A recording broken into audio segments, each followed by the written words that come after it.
assistants, bring trays, bring cookies, bring coffee. And as people are making their way down, I want to introduce you to Dr. Nancy Edwards. Nancy and I first met a little over 2 years ago in Prince Edward Island at Hillcrest United Church when the book club there at the, I guess, suggestion of your friend Kathleen. Her friend Kathleen, who lives near there, is my brother-in-law's first or second cousin, because things are just like that in PEI. And we spent time with Nancy discussing her book and the challenges and the observations that Nancy made as a community health nurse, obviously as a white woman working in a rural black community in West Africa. So I had a sense of that through Nancy, but as I've gone online and looked, Nancy is a distinguished alumni professor, many awards and honorary doctorates, a long history of research, particularly in community health. And you may be saying a little more about yourself, and that would be good. But in particular, the community health connection, those social determinants of health is an area that Met is particularly interested in, given our location here in the city, an area that we're trying to connect to various agencies in our vicinity who are also thinking about those social determinants of health. So that connection is an important one for us, and I'm going to turn it over to you. We look forward to you doing what you're going to do, right? And I'm going to leave it at that. Thank you. I'm mic'd, so I'm good. Well, thank you very much. I'm really pleased to be here, and I'd encourage you to come up to the front. I think you'll be able to see me better. Hopefully you can all hear me very well. This is a solo storytelling play that's based on my memoir, and because we want to leave time for questions and answers, I'm actually leaving out one of the scenes, but you won't notice. But it's actually a scene about slavery. So in fact, we might want to talk about that during the Q&A period. There are slides. Sometimes there's sound effects, but you'll just have to imagine those today. And I'm going to get started.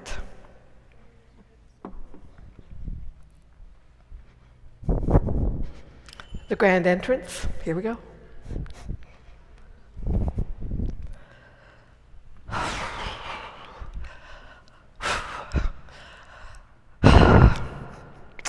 I've been on this bus from Freetown for 4 hours and I still haven't reached my destination village.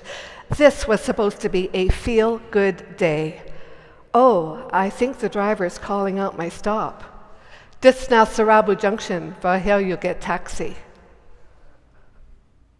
Whoa, not much of anything here. A few mud huts with thatched roofs and no canteen, no taxi stand, more chickens and goats than people. Oh, my gut's telling me I've made a big mistake. Maybe my parents were right when they tried to persuade me to join the military. I'd written to my mom to tell her I was going to take a posting with CUSO in West Africa. Mom was on the phone long distance right away. Nancy, your father and I are concerned about your security. We think it would be safer for you to join the military. Mom, I don't think so. You know I've wanted to join CUSO since I graduated. Teaching community health nursing in Sierra Leone is the perfect job for me. I just want to help. I'm 25 years old. This is the right time to travel. That was 6 months ago, and here I am, mucky bus tracks left behind. 2 teens approach and offer to help me with my luggage. One takes my army rucksack and pulls it around a mucky puddle. The other hoists my bulging suitcase on his head, neck straight as an arrow, no head bobbing, just an exaggerated swing of his hips as he walks over to the veranda and dumps my suitcase on the ground. An old man gestures for me to sit in the string hammock. Usai to go. Well, at least in Creole, I finally understand. Where are you going? To go Sarabu, and how far is it? And where's the taxi? And how much does it cost to go? You gift for way small, small. Taxi, they come. Breathe. Calm yourself. Be patient. You're on West African time. It's not like you've been abandoned. They'll know who the foreigner is when the taxi gets here. At least I don't need to pee. I don't see anything around here that looks like a toilet, and I can't remember how to ask where the toilet is. Harness your public health bladder. You wanted adventure. Here it is. It took forever, maybe 20 minutes, before the driver showed up in a car wreck. He wedged my luggage into the trunk and tied it up with an old tire strap. He beckoned for me to gesture for me to sit in the back seat. He slams the door shut with his backside, turns the engine several times, and we're off. And I haven't even told him where I want to go, and I forgot to settle on the price. We swerve around chickens and children 10 minutes later as we drive down the main street of Sarabu. He drives straight up to the convent on the hospital compound. Somebody runs to get Sister Hillary, my new boss. Greetings, handshakes, smiles, and hugs. We're so glad you finally made it to Sarabu. Welcome to your new home. That night, I slept with the flashlight my dad gave me under my pillow. I'm in African hands now. I'll give it my best.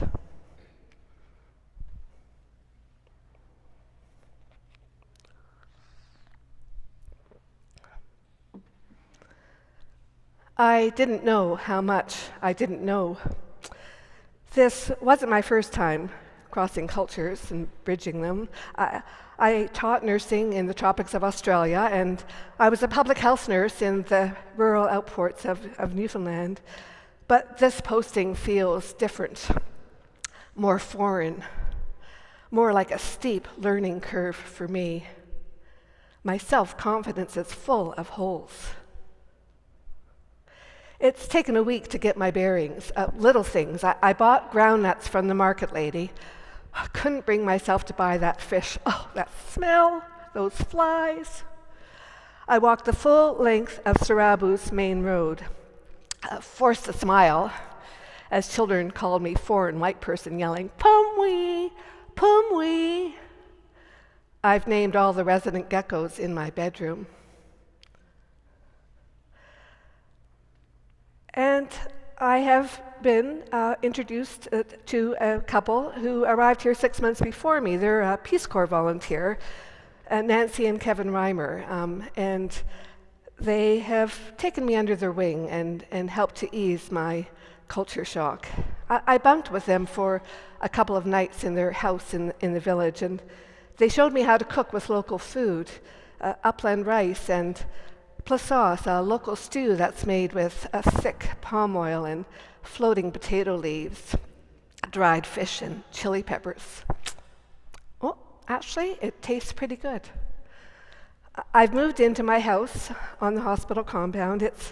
It's very basic, the size of a small trailer, but I have an indoor bathroom. And because I'm on the compound, we have lights, electricity for a few hours in the morning and in the evening. And I'm getting used to lights out at 11 p.m. with the sounds of the African night wrap around me. It's time to write a letter home. I want to reassure my parents, and I need to reassure myself. Dear family, I'm in Sarabu. All the staff and students are very nice. And I've been taken on a tour of the 124-bed hospital. Actually, the facilities are better than I expected. And my new Peace Corps friends and I have decided to start a small garden on the compound. And we're going to raise chickens and rabbits and milk goats. It will be a good demonstration model for the villagers. What was I thinking? I've never lived on a farm. The only pet I had as a child was a turtle, and we were going to demonstrate animal husbandry techniques in the tropics for local farmers. I didn't disclose much in that first letter, totally glossed over the stuff that was giving me the jitters and making me seriously doubt my professional competencies.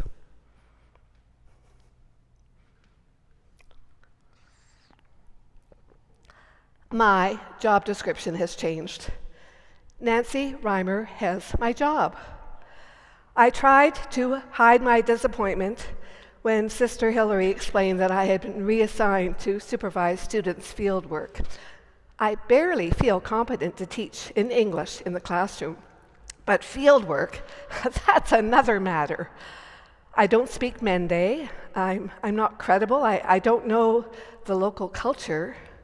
I'm a West African neophyte. Paul has been assigned to orient me to Sarabu's primary health care program. Paul's a very experienced community health nurse. He spends 3 weeks out of every month in the villages. Today, we're heading out to Sangama, and Kevin loaned me these rubber boots. I thought they would protect against snake bites. I wore them without any socks. Now I've got blisters on my ankles. My fear is overwhelming my common sense. I watch Paul through a muffled screen like a school child. I don't even know how to respectfully greet the chief, and who is the chief anyhow? All the men are wearing the same clothing, raggedy shorts held up with a rope tied around their lanky waists. Paul extends his hand to the chief. I listen to the greetings. Bua, Mbua, Bisewe, Gawiana, Kaingoma, Bisewe, Obiabe.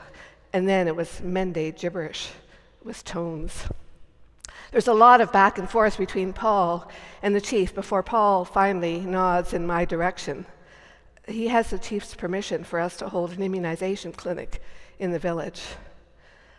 I pepper Paul with questions on our 3-mile walk back to Sarabu. Paul, what equipment do we need to bring for the clinic, and how will mothers be notified about that we're holding the clinic? And Paul, how are we going to keep these vaccines cold in this heat? I try to sound confidently enthusiastic. In truth, I'm barely holding it together.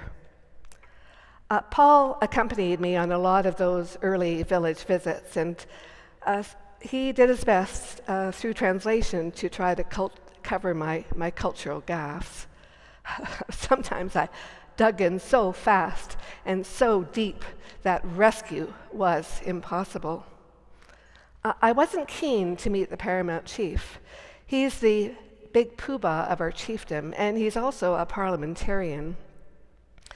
He has many wives. I don't know why that matters to me. Any more than one wife is an anomaly in my mind. He's dressed as a man of authority. He's wearing an embroidered kufi cap and a long, elegant robe, pointy shoes. He has a security guard on either side and several goats in tow. Discussion about health concerns goes well, and then the chief gifts me a waist-high wooden statue. What am I going to do with that oversized carving? Paul, please thank the chief for his generous gift, but tell him I have no room for the carving in my small house. Paul looks miffed. He does not translate the chief's response. We say our goodbyes. On the ride back to Sarabu, Paul chides me. I'd made a cultural faux pas. He tried to cover for me with his translation, but my outright rejection of the statue was pretty hard to explain. I need to rein in some of my Canadian boldness. I could have simply asked Paul about the gifting protocol and avoided my dumb mistake.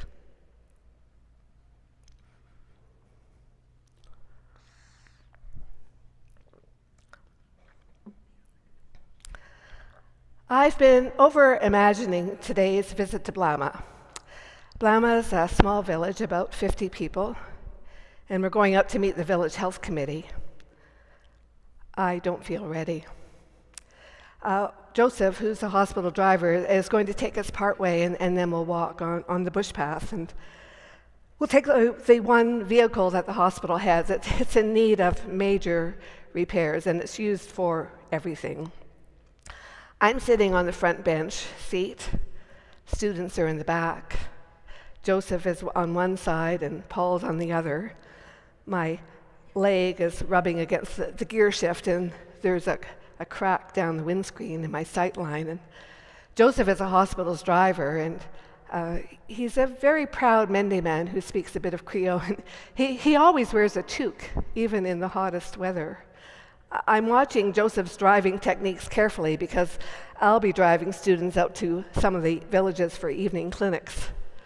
Our voices turn vibrato as we ride over the washboard ridges on the laterite road, and at the crest of a hill, Joseph turns off the engine. Brakes know they work fine. We coast down the hill and up the other side. A pendulum swings until we come to a stop in the gully. Joseph smiles, another successful maneuver. We pile out of the van, and Joseph points to the bush path. All I see is overgrown bush and dense rainforest. Paul explains the hiking protocol. The first person in the walking line spots the snakes, and the last person in the walking line catches the snakes. Okay, I'll take the middle position. The walk through the rainforest is magical. Twerps and tweets and the chatter of monkeys. Jump! Fire ants! They sting! Whoa! Whoa! And what are those black columns on the ground? They're pulsing. Soldier ants. They bite. We make our way to the edge of the swamp. I smell it before I see it. It's thigh high today. We take off our shoes and hoist up our skirts and leggings and make our way across the swamp. Oh, the muck is squishing through my toes, and images of water critters are running through my mind. When we get to the other side, I'm the only one who checks for leeches. I'm introduced to the village chief, and he introduces me to the village health committee. There's a clerk, a sanitation man, a woman responsible for childcare, and a traditional birth attendant. He invites my questions. What are the common health problems for adults? Malaria and yellow fever. And what about for children? Malnutrition and diarrhea. Bad one for Pekin when rains they come. The sanitation man points to a newly dug well in the village. He thinks it will help. The chief suddenly frowns. All of our produce has to be head carried from the farms through the swamp to the road. We need a bridge over the swamp. A bridge? I'm primed for questions about preventing malaria, but has my role as a foreigner trumped my role as a nurse? Paul, please tell the chief that a bridge for the village is not realistic. It's too small.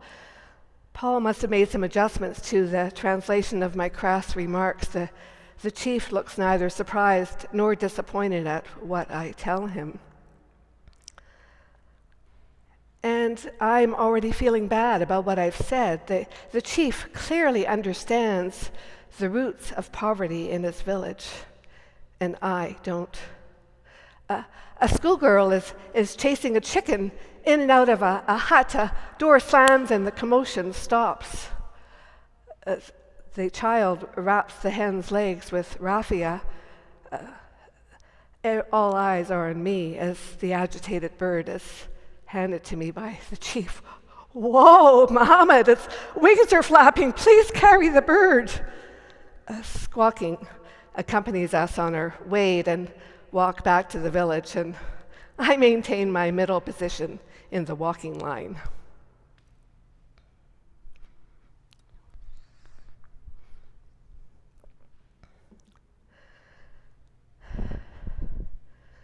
Our transportation challenges are getting worse. Sister Hillary has promised immunization clinics to more village chiefs, and our staff and student numbers have doubled. But it's a real bottleneck for us, this transportation problem, and only 40% of the villages in our chiefdom are considered motorable. Our public health team has been debating options. All of my Sierra Leonean colleagues have argued for mopeds. I've argued for bicycles. Sister Mary is a hospital administrator, and since the price of petrol was going up and it was becoming more scarce, she sided with me. She bought us 6 flying pigeon bicycles in Bow. Today's the big day, my first bike ride in Sierra Leone. I'm trying to quell my enthusiasm. The students don't look convinced that this is a good idea. We're going to visit a man in the village of Tungi. He's been discharged from hospital with tuberculosis, dry cough, as the villagers call it. And we're going to be doing contact tracing. I've checked the map in my office. Tungi is definitely rideable, no river crossings. Joseph drops us off at the start of the bush path, and we get on our bikes. Is everybody ready to go? Oh, these tires are biting into the loose sand. It would be faster to walk. And now farm fences, this is like hoisting weights. And a one-log walking bridge. We put our bikes up on the bridge and stumbled across the stream bed. The path is finally firmer and easier for riding. Where did that tunnel of elephant grass come from? Ouch, it's cutting my legs. The students are out in front, and I've lost sight of Edward, who was just ahead of me. This is perfect habitat for cobras. Samuel, Bakary, Edward, wait up! Silence. And now a wide junction. Was Tungi left or right? Okay, I'll use my sense of direction. You need to know that's not a good idea. Tungi, well, the village isn't far, but it's not Tungi. Children run into their huts crying, and toddlers cower in their mother's laps. They think I'm a witch. An old man approaches. He must be the chief. Mada, Bua, Bisewe, Bima Milo. I try to explain who I am and where I'm going. My Mende is pathetic. Nya Lima Tungi Lo. He shakes his head. That's my exit signal. Tungi isn't far. The students have set up little mats and places to sit under the shade of a mango tree, and the patient with tuberculosis and some of his family have gathered around.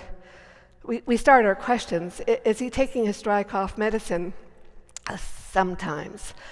And then we ask about contacts. So how many in his family, and how many are adults? What about children? How many wives? Any brothers or sisters? Have any moved to other villages in recent months?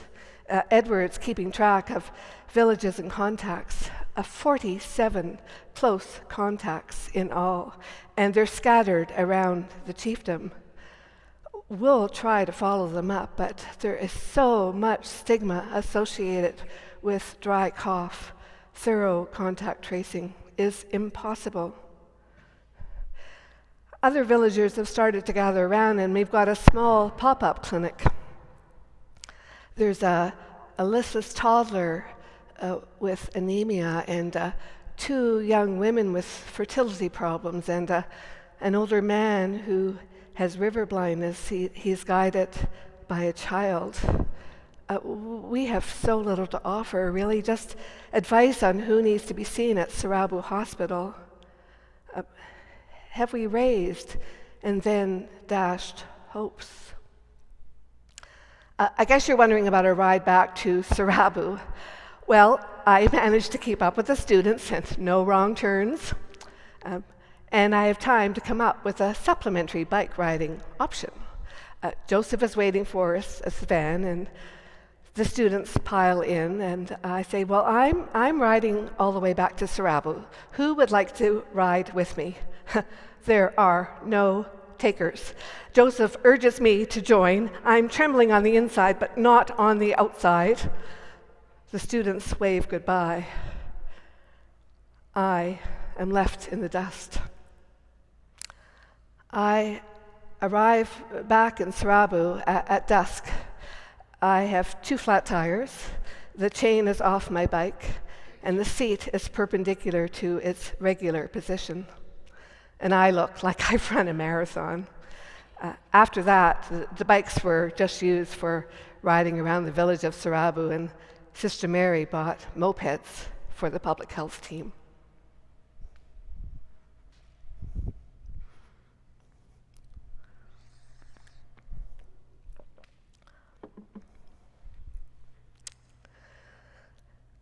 Simple health education is so complicated. Some of our messages are pragmatically impossible, and others are getting lost in a cultural clash. Boil drinking water for children, health education 101, but not so fast. All the firewood is carried by women and girls from farm to villages. All the water is carried in jerry cans and buckets from streams and rivers and swamps for the entire household by those same girls and women. Families only have 2 cooking pots, one for rice, one for sauce. There is no spare pot for boiling water. Feed your children the beans and beniseed and groundnuts you grow on your farm. We repeat that message often. But what to advise during rainy season, when the bush is slashed and burned and the seeds are planted and everybody waits and waits for the rains to come? Hoeing becomes a daily chore and the plants slowly mature.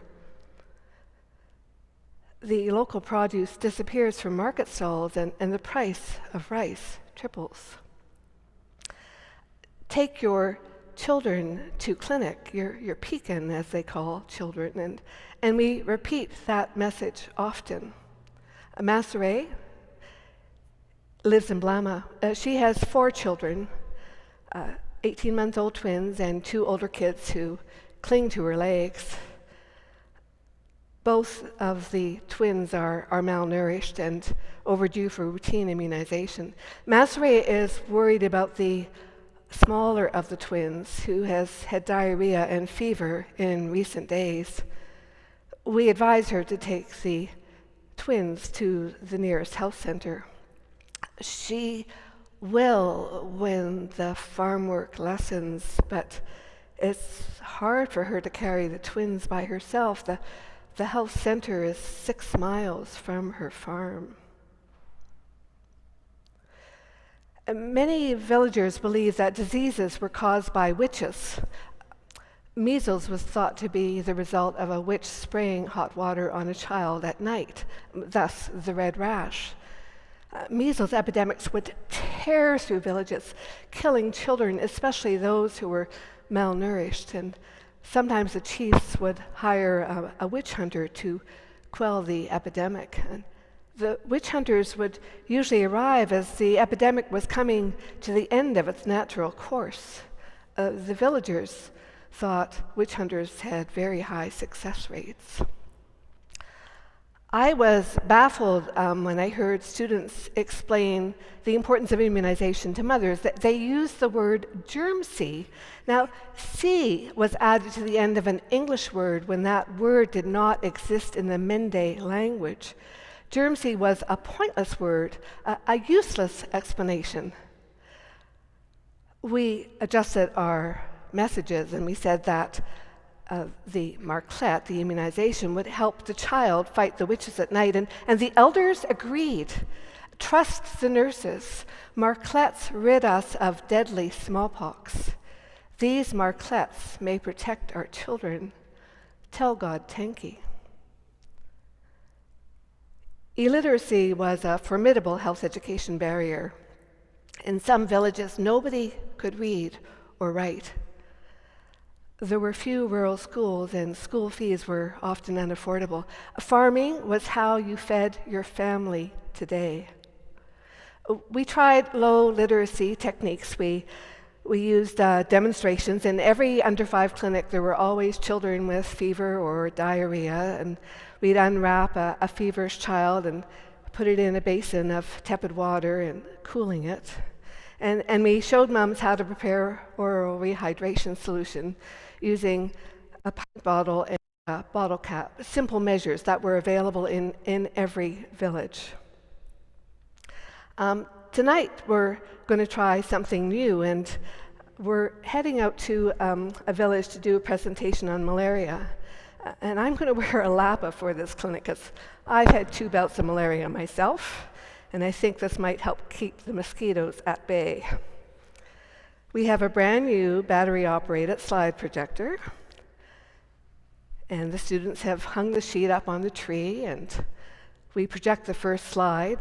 The chief is sitting in the front row watching, and a picture of a mosquito is our first slide. The chief stands up and says, "We have no mosquitoes that size in this village." Health messages dismissed. We were trying to find an approach that was a better fit with the oral traditions of the Mende people, and our aha moment came one night when we went out to the village of Bumpe, and Mr. Gambai, who was the superintendent of local health inspectors, was there. Mr. Gambai was well known in the area for his oral storytelling ability. We were there to meet the village health committee, but Mr. Gambai was in the barry, and everybody was listening to him. Even the little kids were crouched in the front, paying attention. We took our seats. We'd have to wait till he was finished, but Mr. Gambai went on and on and on. We canceled the village health committee meeting, and we finally left. Nobody seemed to notice that we were leaving.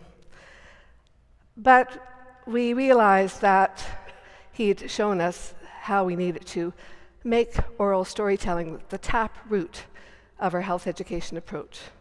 And so we tried popular theater. We would write very simple scripts about common health problems. We'd go out in the vehicle, arrive singing health education songs. We'd be met by local percussionists. They'd guide us around the village, and then we'd do the drama. Our first drama was about hand feeding. This was quite a common practice.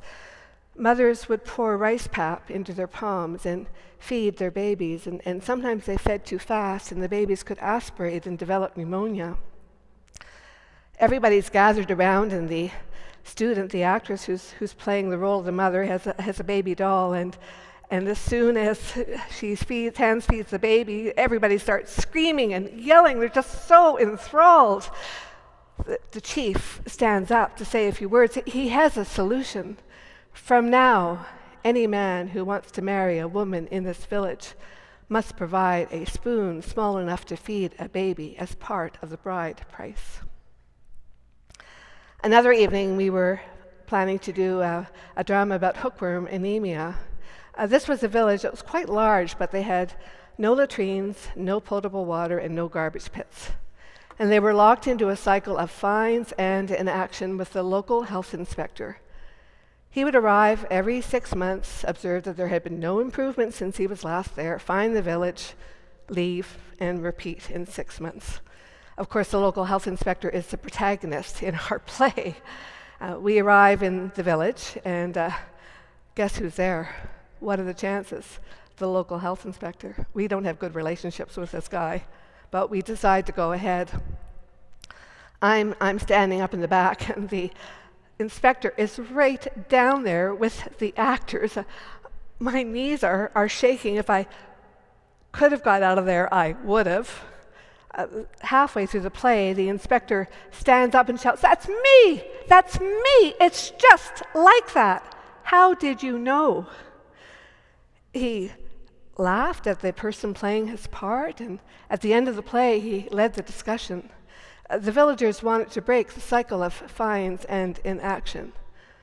They'd find a way.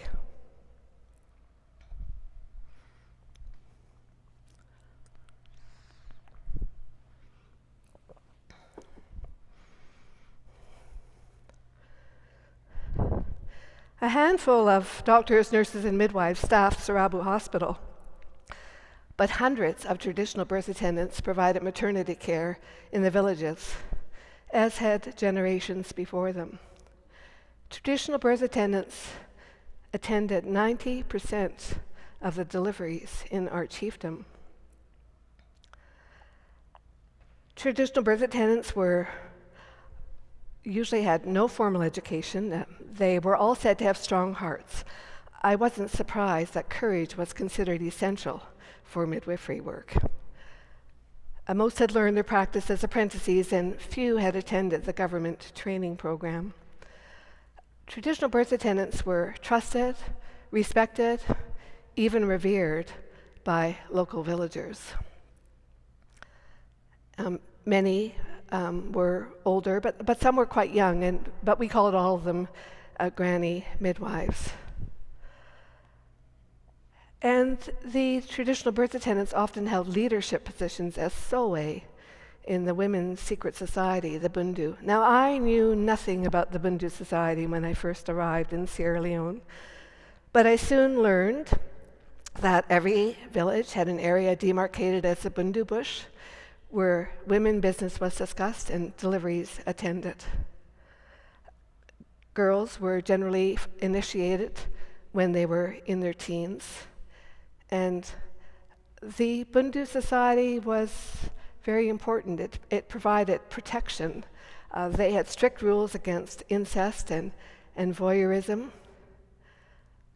and it was a social bastion. It was a society that gave women voice and power. I used to be enthralled by the Bundu devil when a soe would come out and wearing an intricately carved wooden mask, helmet-like mask, and her body completely covered with cloth and raffia, and she'd be masqueraded around the village by dancers and percussionists. It was mesmerizing, but any discussion of the Bundu made me feel like a cultural outsider. All of our nursing students were Bundu members, but none ever disclosed any details of the initiation practices. It was a secret society. But I'm often invited into the Bundu bush for discussions with the midwives because I'm a female, and along with female members of our team. And the midwives share their practices and their challenges. In Pende, we sit in a round Bundu hut, and children are at the windows. The traditional birth attendants quickly banish them. We're talking women business. Men and children cannot be present. They describe how they assess a belly woman and how they monitor progress during labor and how they stimulate a newborn to breathe. And we all tear up as they describe a recent stillbirth. In Foya, I'm invited to sit on a rustic cot with a traditional birth attendant on either side. Our bums sink into the straw mattress, thighs touching. The grannies show and tell. They deliver the women on the earthen floor, which they sometimes cover with a lapa. And no, they don't wash their hands before the delivery. The stream is too far away. A granny pulls a bamboo sliver from a crack in the dry mud wall, and it's used to cut the umbilical cord, and sometimes they apply traditional medicine, leaves mixed with charcoal. It quickens cord healing, and they are desperate to stop newborn tetanus, which they call soin in Mende. We explain the importance of tetanus immunization. They say they will encourage women to come to clinic. In San, my translator can't keep up with the midwives as they describe the havoc that witches can bring during a delivery. If a woman's labor is not progressing, she may confess that she has a witch, and if she has a witch, there is nothing they can do to prevent it. And if the mother and the fetus die, then they must be buried side by side, but in separate graves and far from the village. Some of these traditional birth attendants have conducted post-mortem cesarean sections. They have seen the inner anatomy of women, and their obligatory burial practices have protected other villagers from the wrath of witches. Our trip to Comende looked straightforward. It wasn't very far on the map, maybe 7 miles as the crow flies, but our team was exhausted after we got here. We rode in a cramped lorry forever, and then we had to tromp through rice swamps, and then we had to call a local boatman to paddle us across the river in his dugout canoe, and then the final walk to the village. As I sat in that wobbly dugout canoe, I was sickened with the realization that a woman who had a postpartum hemorrhage had no chance of making it to the so-called nearby hospital. I met Kadiatu in Bo. Kadiatu was an experienced traditional birth attendant, and she had recently completed the government training, and she understood the importance of referring high-risk pregnant women to hospital. She relayed a recent story to me. I was so scared. The young woman's labor was not progressing, and I spent all night convincing her husband to let me take his wife to hospital, and he finally agreed, but on one condition, that I would stay with his wife throughout her hospital stay. And we arrived at the front door of the government hospital, and we were met by a matron and a midwife, and they shouted at me for taking so long to bring the woman to hospital, and they wouldn't let me explain why we were delayed, and they barred me from entering the hospital. How was I going to tell her husband that I'd abandoned his wife? She was still feeling wretched about the incident, that the mother and the baby did survive, but I was incensed by her story. We needed to work together with trust and respect so we could be allies in this work of improving maternity care. The traditional birth attendants were the referral lifeline for women in the villages. Traditional birth attendants broadened my perspectives of maternity care and taught me a lot about their courage and their hardships and their determination.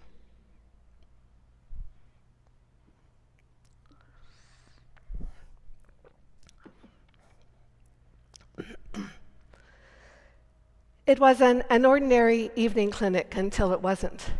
The night was inky black, and there was a bit of a breeze that wafted over us, and women were sitting on low wooden benches with toddlers and babies snoozing on their laps and backs, and it was kind of like an outdoor sleepover. The students have set up the equipment for our immunization clinic, and kerosene bush lamps are flickering. Out of the darkness, a woman runs towards Paul and I, screaming, "Swan, swan, swan, swan!" She's clutching her infant. "Oh, Paul, the baby is convulsing, and its face is grimacing, and its head is thrown back, and it has all the telltale signs of newborn tetanus." She's sobbing. She's seen this tetanus before. Her firstborn died of swaswa, and this baby was so healthy when it was born until 2 nights ago, and then it stopped suckling. She has no money to take the baby to hospital. Please save my beacon. Oh, Paul, what should we do? There are so many women waiting to be immunized, and even with treatment, this little one has very little chance of survival. But we must ask her, does she have her husband's permission to take the baby to hospital? Her downcast eyes need no translation.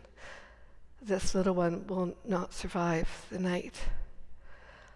On the drive back to Sarabu that night, silence fills the van. Images of that bereft mother and her convulsing infant are surely churning in all of our minds. That innocent newborn has reinforced our resolve to end swaswa. And we tried. We talked about tetanus marclets with every village visit, with every conversation with the chief, with every community assessment. And we ran many more clinics, and women came, especially from the larger villages, and we did start to see a decline in the number of newborn tetanus cases, but our public health team was concerned. We thought that if the government stopped the vaccination program, the chiefs would not demand access to the vaccines. The Mende did not yet own the immunization program. Another cycle of dry and rainy seasons and many more clinics. And then an ordinary day in the classroom, I was teaching the students a lesson, and the louvered windows were open in the classroom, and mid-lesson we hear singing. A Sowe is leading Bundu initiates in a shuffle dance across the compound. The initiates are wearing long strands of beads and layers of lapas around their waist. Someone calls Sister Hilary. We know they have something important to share. Sister Hilary invites the Sowe to speak. The grannies have decided that the marclet for swaswa will be part of the Bundu initiation ceremonies. Sister Hilary responded with affection. We would be very pleased to bring the marclets to the Bundu bush, and I'm over the moon with excitement. Students, the lesson is over. Let's join the shuffle dancing. That was such a huge turning point. The traditional birth attendants had determined how to culturally integrate tetanus immunization into their cultural ceremonies. We had joined forces as pro-vaxxers at the invitation of the traditional birth attendants.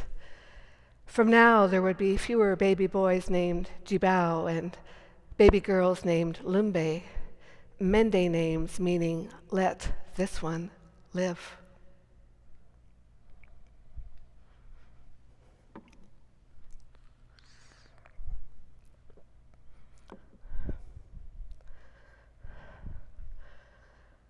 I feel confused and torn. I've lived in Sierra Leone for 5 years, and I'm trying to decide whether or not to extend my contract. I don't think I'll ever find a job as rewarding as the ones that I've had in Sierra Leone. And my boyfriend has come out to visit me. We met in graduate school, and he's been to the country, and our relationship is serious, and we're both tired of long-distance dating. But we both knew that he wasn't cut out for life and work in rural, remote areas. I landed an academic position in Ontario. I reasoned that it would save the relationship, and I would be able to develop some global health work from a Canadian base. Departure day has arrived, and as I take my seat on the plane, the moment grabs me. What am I doing leaving this country whose people I love? The tears drip from my chin. I've learned so much in Sierra Leone, and it's changed me. I'm less naive, more realistic, maybe a little less arrogant. And the people I've befriended and taught and learned from and worked alongside have taken hold in my psyche. It's really hard to explain what the work is like. Culturally superficial descriptions are easy, but culturally rich explanations are very hard to convey. But my father is genuinely interested in the fieldwork, and he asks me a lot of questions, but he's intent on engineering solutions. And Nancy, why is there so much poverty in the villages? I thought you told us that Sierra Leone was rich in mineral resources. Yes, Dad, but diamonds are smuggled out of the country, and the mines are all owned by international companies. Nancy, why is potable water such a problem? Wells aren't hard to dig. Dad, sometimes the villagers believe that the wells will be poisoned. Well, then build protection around the wells. But Dad, ancestors have to be consulted about the location of wells. What do dead ancestors have to do with potable water? Dad, if ancestors are not consulted, they may be miffed, and if they're angry, they can bring social disruption to the village. My father found my explanations annoyingly unsatisfactory. I returned to Sierra Leone in 1985 for a short teaching stint, and then life happened. I married, I moved to a new city, I had a child, I beat a cancer diagnosis, and I finally finished my PhD. By the time I was ready to return to global health fieldwork, Sierra Leone was in the midst of a civil war, a vicious war that went on for 11 long years. A war that traumatized the lives of so many Sierra Leoneans. Poverty got worse. Sarabu Hospital was left a burnt-out shell. Health system faltered. Education was impossible for many children, and thousands of Sierra Leoneans fled to other countries. A peace accord finally took hold in 2002, and the country started to rebuild. The future looked promising, and I thought about a return visit. And then in 2015, Ebola hit hard, killing 1/5 of Sierra Leone's health professional workforce. Another hit with COVID, one setback after another. I've decided that I want to remember Sierra Leone as I knew it. I wrestle with my lame and selfish excuse. Do you think I've slipped into complacency?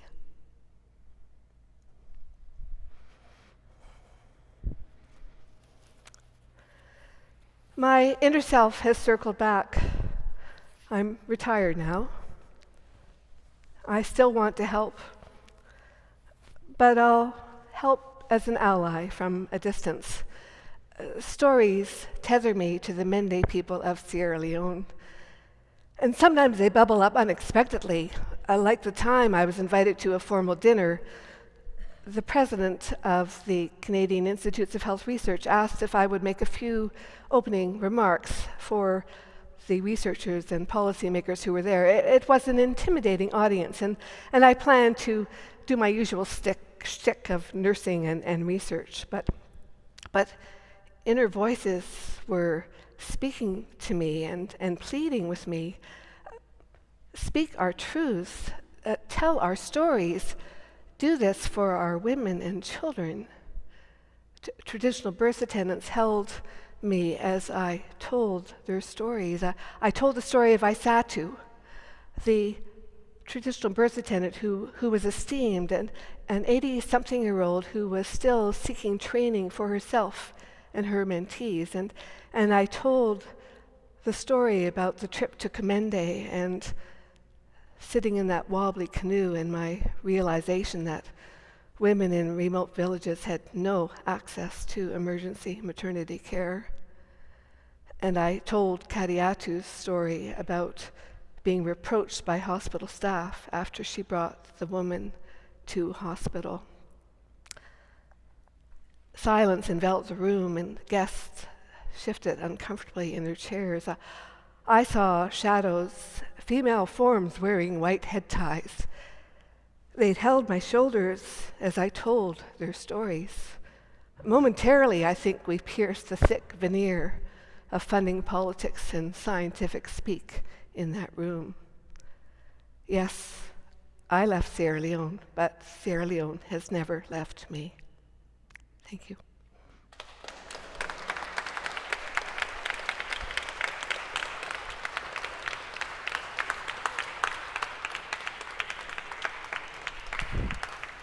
Thank you very much.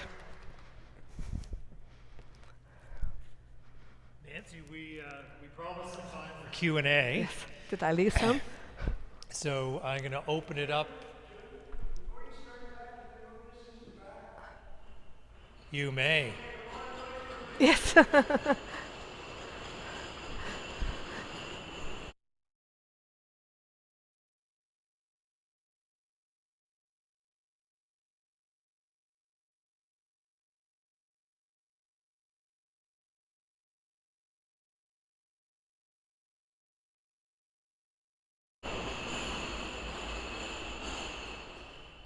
Interruption brought to you by the coffee hour. But Yes. It's all for a good cause. So questions. I'm going to prime the pump and then we'll let... Perfect.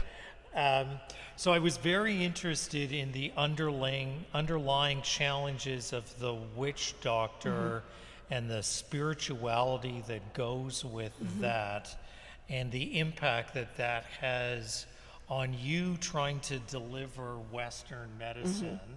And you explained through the play how you've tried to work alongside it, but I want to give you the opportunity to perhaps outside of the play talk a little bit further about how did you wrestle with that challenge.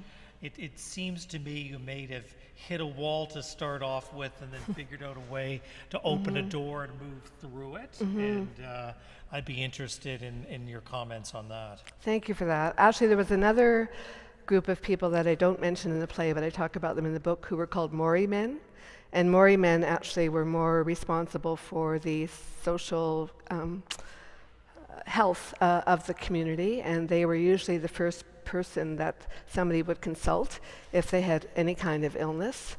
And the Maori men would work with them, usually with some traditional medicine and chants. And I've never been to a Maori man celebration or whatever, or ceremony. It was not appropriate for us to go. But they would really, I think, try to sort out what was happening. And sometimes part of their diagnosis was that there might be a witch involved. And witches were considered very malice. And witch hunters were not often brought out. But I was in some villages when the witch hunters were brought out, especially epidemics where everything was just totally out of control, right? So for us as health workers, I mean, I knew nothing about all of this before I went to the country, but we had to understand how the villagers saw it and who it was that they sought help from and what kinds of help they sought, and figure out how we could work together. They had something to offer, so we weren't trying to close them down, and we had something to offer, and how could we put the best of our remedies, I guess, together. But it was constant to try to understand really what was going on and have those conversations and so on from different perspectives about what was possible. Thank you. Experience part of your PhD. What was your PhD that you said you got? Yes, I did. That's not made up. So I did this after I got my bachelor's of nursing. And then actually while I was in the country, I got very interested in epidemiology because we were doing a lot of data collection and village assessments. So I came back to Canada and did my graduate degree, my master's degree in epidemiology. Epidemiology, the study of epidemics, simply. You probably heard that word more than you wanted to during COVID. And that study actually was about traditional birth attendants. And I went back to the country and actually did the study to look at different approaches to training. But my PhD, which was some years later, was also in epidemiology, but it was actually working with refugee women and looking at some of the risk factors that they experienced living in Canada with their kids. So it was in the maternal health area, but it wasn't related to Sierra Leone at that time. That by then Sierra Leone was in the midst of a civil war, so there was no chance of going back to the country and doing any data collection or anything like that. Yeah. Mm-hmm. Sorry, I think Ruby's Oh, got a sorry, question one here first, then. and Anne. Yes. Hi, thank you, Nancy, for sharing your experiences with us. And first of all, a really, really big thank you for dropping everything, dropping your life in Canada and going in a country that needs your help and support. So my question now is this service still on and how one can go about it?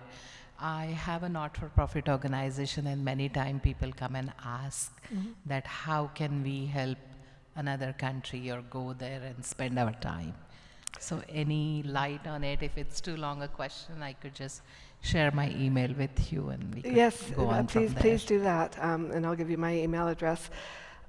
So I'll just offer a couple of thoughts. So first of all, I went to help. It was legitimate, but really, I learned more and gained more from the experience than anyone ever learned or gained from me during my 5 years in the country. I'm absolutely sure of that. And I think many CUSO volunteers would say the same thing. There are a variety of programs that continue to support volunteers to go. CUSO still does, but CUSO is working in many fewer countries. And the model of aid and development really has shifted quite a bit from when I went in the late 70s. And now the view is, how do we do more south-to-south partnerships so that people in southern countries are working with people in southern countries rather than a northerner coming in who is really outside the culture and has that huge learning curve. And much more reciprocity in the way that we do things. And I think that's part of the recognition that of all that we can learn. I learned so much about different ways of doing community health compared to what I'd learned in Canada. And I was able to come back and actually implement some of those approaches. But at first it was sort of seen as like second-rate care somehow, when it was at the forefront of how you need to work in communities. So that's a bit of a scattered response, but there's still space. But I think the first starting point for all of us is learn more. Just as we talk about truth and reconciliation with Indigenous people, it starts with awareness and learning and really intentionally trying to deepen our own understanding of issues. And just as I hand this over to Anne, anybody who's online, if you want to type in a question, Great. I will raise it. Great. Yeah, that was a terrific presentation. Thank you. Just a curious question. So when they would get to a regional hospital, I think that's probably what you called it, a regional hospital, was it able to do cesareans? You mentioned the word cesarean, and I just wasn't sure. And obviously, if they were, then there was medical knowledge and I guess sort of certain spots, but they just couldn't get there. So in the small towns, I guess this is where a huge gulf in knowledge and practice from a medical point of view. Is that correct? If you could just answer, and I'm curious about the cesarean question. Well, there are, at that time, and still, but more so when I was there were just huge barriers to care, right, including cesarean sections. We actually estimated our cesarean section rate. It was 1.2%, if I'm remembering correctly. In Canada, it's close to, depends which numbers you look at, but 20 to 30%. So that tells you that there's a lot of women who needed cesarean sections who were not getting them and often dying as a result. But we had lots of problems with even staffing government hospitals. So the hospital I was talking about in the play actually is a provincial hospital for the southern province. So technically they would get all the referrals from the far distances of the southern province. But at that time there was a total of 14 physicians working in all of the government hospitals upcountry. 14. Now, they could all do cesarean sections, they were all very talented, et cetera, but they just didn't have the manpower. And then they didn't have electricity. So in fact, Sarabu Hospital used to get a lot of referrals, some even from the next province, because we had a dependable generator, and we usually had electricity, and we had a staff of about 5 physicians most of the time. So the government system was really lagging. So that, those kinds of barriers still remain a big problem. We'd run out of oxygen, there'd be no gas. Nobody had gas to go anywhere. Like one thing after another. They couldn't sterilize the instruments because the autoclave ran on electricity. The autoclave wasn't working. So, sometimes they'd arrive needing a section and then they'd be referred immediately to the next hospital, or sometimes to us in Sarabu, because, but we had no communication either. We used ham radios. There was no telephone system in the upcountry. They got an external phone line when the president held the Organization of African Unity Conference in Sierra Leone, and the presidents of other African nations told him that they wouldn't come unless they could call home, because when a leader at that point left their nation, there was likely to be coup-like activities, and they needed to be able to communicate. So we could call from Freetown, outside the country, but you couldn't call inside the country. So it's like, where do you start, right? Yeah, but the maternal mortality rate today is about the same as it was when I lived there. So this is the aftermath of COVID, Ebola, and so on. Our maternal mortality rate in Canada is 18 per 100,000. In Sierra Leone, it's about 700 per 100,000. It's coming down a little bit, but not much yet. But when you lose 1/5 of your health professional workforce with one epidemic, you don't just grow and produce nurses and doctors overnight, right? Yeah. Nevertheless, I'm hopeful. I know I'm not allowed a question, but I'm going to ask one anyway. Talking about the health professionals, I think in the playbill you reference Sister Hillary, who's, I think, one of the important people that you met in your time in Sierra Leone. Can you tell us the story, or tell us a little bit more about Sister Hillary's contribution to public health in Sierra Leone? Yes, well, Sister Hillary, who was my boss, she was an Irish sister, and I talk about her quite a bit in the book. Actually, my last visit with her 3 months before COVID and 3 months before she died was in Dublin. And she was just a ball of energy and optimism and so on. And I was so glad to have her as a mentor, and she was a mentor for me in the country and continued as a mentor. But she could get anybody riled up and excited about primary health care. You'd walk into her office and like within seconds she was throwing primary health care at you, and you were just on board with her. Of course, it's the right thing to do. Yeah, amazing woman. She actually went to Sierra Leone, I think, about a year out of medical school. She'd trained in Ireland, and she went to Sierra Leone the year I was born. So she'd been in the country since 1952. Yeah, I just gave it away. 1952, and running a clinic with almost nothing, and then they set up the hospital over time. Any other questions? Yes, sir.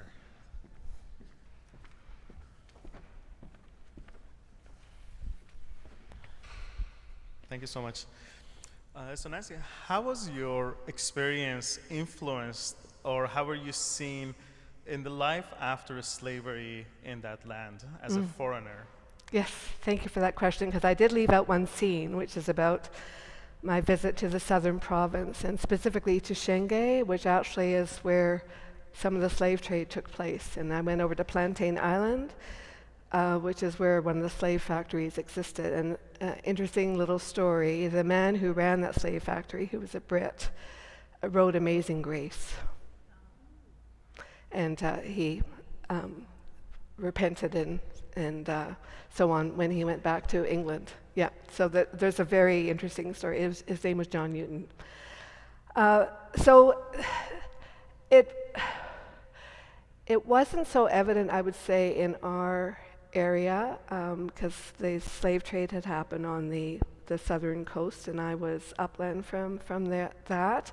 But what really struck me, and what I what is in the scene that you didn't get, was the realization, which happened when I went to the country, that there were links, direct links to Canada, specifically Nova Scotia, which is where my mother was born. And I used to visit Nova Scotia every summer, and I never heard anything I heard about the black population, but never about slavery.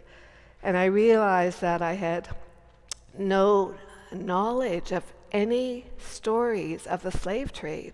Like, I had these little fragments of history, but I didn't know a single story of somebody who had experienced slavery and the dislocation of that for their family and so on. I mean, authors like Lawrence Hill, of course, have helped that come to life for all of us. But I see some parallels with how little I also knew about Canada's Indigenous people, you know? Like, how was I so ignorant about residential schools? I knew nothing about them until the 1990s. So I guess, it goes back to the question that was asked earlier, where do we start? We start with building our own awareness, identifying our gaps in knowledge, which we all have, and trying to build from there. And I think the stories of people and their experience of whatever is what makes it come alive and makes it real and something we feel with others, as opposed to just another historical fact. Any other questions? Any other questions? All right, well, we're going to thank Nancy again. That's was a great performance, incredibly educational. Thank you. Yeah. Thank you for the opportunity to be here. There might be a bit of food left, so help yourself on Great. the way out. And I don't know if there's any books left or not. Yeah, and my memoir is for sale And in the there's back, I books, think, yes. for $20 if anyone's interested. Yeah, Maureen, there's some books back there, right? Yeah. The memoir, yeah. The library's already purchased one for our own library. Thank yes, you. Thank you. Okay, well, thank you for the opportunity to be here. That was great. Yeah. Yes.